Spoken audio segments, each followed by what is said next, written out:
Toys to keep Blue active and entertained have not necessarily been expensive individually, but the cumulative cost after the first 3 months of puppy ownership started to add up to a serious investment until she finally settled on her toys of choice. So what has worked and what hasn't with a shepherd puppy whose priorities are eating, chewing and constant movement? In order of the least interesting to the addictive, here are the contents of Blue's toy box, ranked by how interesting she finds them, scored out of 10. High score if she keeps going back to them, low score if she ignores them.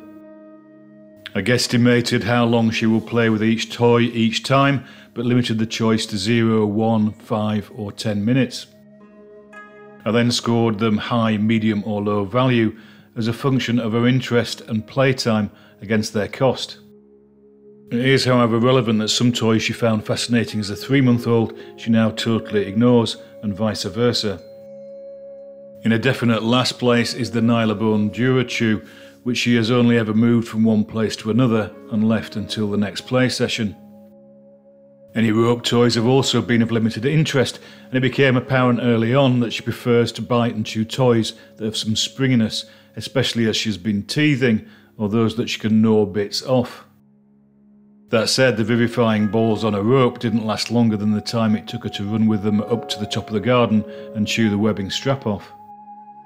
The Kongflex and Jumbler balls were interesting as a young puppy when she chased them around the kitchen, but now she's spending most of her playtime outside. They've been relegated to filling the dog toy box and she largely ignores them.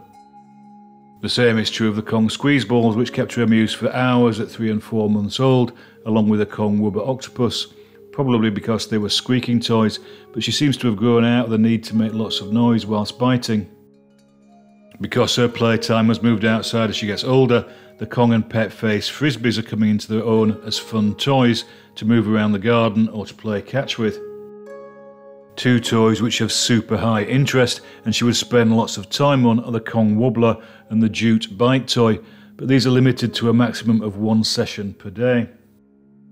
The former because there are only so many treats I can give her each day, and the latter because her focus on it is verging on addictive, especially since I attached it to a bungee elastic from the tree.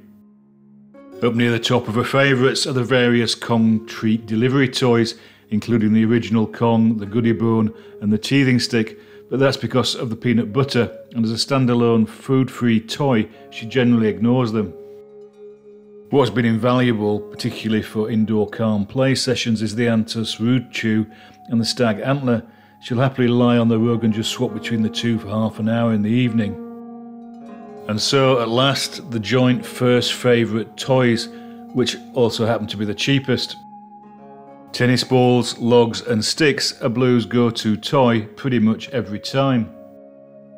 The tennis ball play is interesting. She's been trying to carry 2 in her mouth for a long time, and she creates games around the garden with them, including hiding them or collecting a batch together.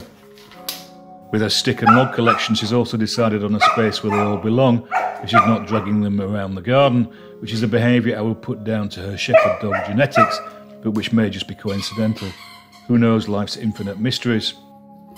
I would just add that whichever toys are the favourite of the moment, Blue demands that I also join in her play sessions for the first 5 minutes before she devises her own games and entertainment.